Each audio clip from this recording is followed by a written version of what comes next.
Bayangkan kamu berdiri di tepi sungai yang biasanya tenang dan jernih. Tapi hari itu, airnya berubah menjadi merah pekat seperti darah, mengalir perlahan tanpa penjelasan.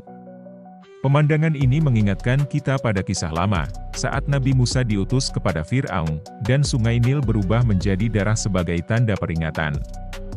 Ikan-ikan mati, sungai berbau busuk, dan airnya tak lagi bisa diminum. Mungkinkah fenomena seperti ini masih terjadi sekarang? Dan kalau air sungai kembali berubah seperti itu, apakah makhluk hidup di sekitarnya akan mengalami nasib yang sama? Apakah ini sekadar gejala alam biasa? Atau ada pesan yang sedang disampaikan lewat perubahan ini? Tonton video ini sampai habis untuk tahu jawabannya.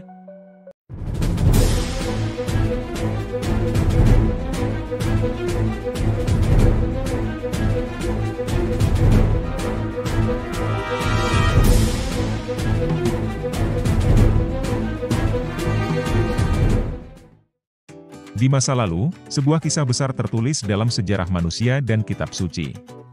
Sungai Nil, urat nadi kehidupan bangsa Mesir kuno, konon pernah berubah menjadi darah.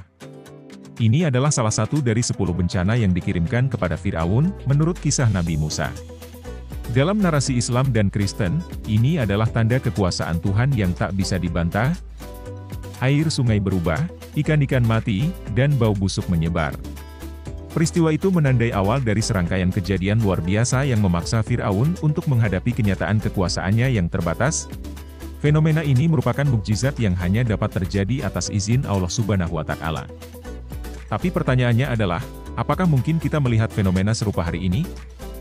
Fenomena ini mungkin tidak mengubah air menjadi darah, tapi tetap bisa mengubah warna air menjadi merah, dan efeknya tak kalah beracun dari kisah yang kita dengar.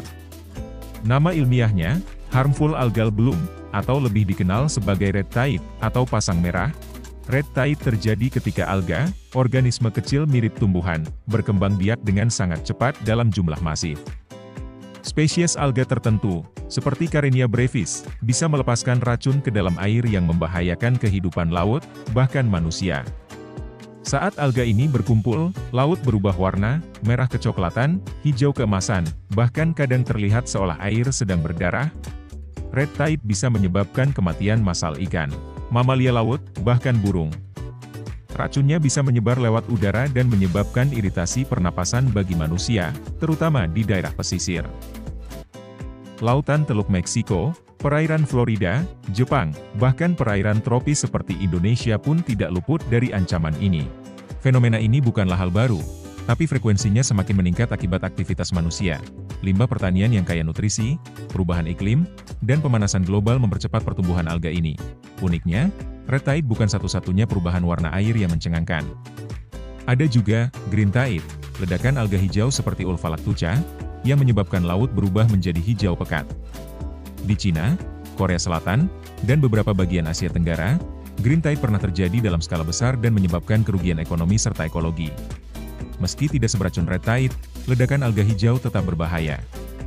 Saat alga ini mati dan membusuk, mereka menyerap oksigen dalam air, menciptakan zona mati tempat makhluk hidup laut tidak bisa bertahan. Bau busuk dari proses ini pun seringkali menjadi gangguan besar bagi masyarakat pesisir. Fenomena-fenomena ini menunjukkan bahwa laut dan sungai tidak selalu stabil seperti yang kita kira. Seperti sungai Nil dalam kisah Nabi Musa, laut hari ini juga bisa berubah drastis, dan perubahan itu bisa membawa pesan, entah dari alam, atau dari ulah manusia itu sendiri. Kalau dulu sungai bisa berubah warna karena peringatan Tuhan kepada seorang penguasa zalim, apakah perubahan warna laut hari ini juga pertanda bahwa manusia telah melampaui batas terhadap alam? Tulis pendapatmu di komentar. Jangan lupa like, subscribe, dan share jika kamu suka konten seperti ini. Aktifkan lonceng notifikasi supaya nggak ketinggalan video terbaru dari Lingkari.Institute.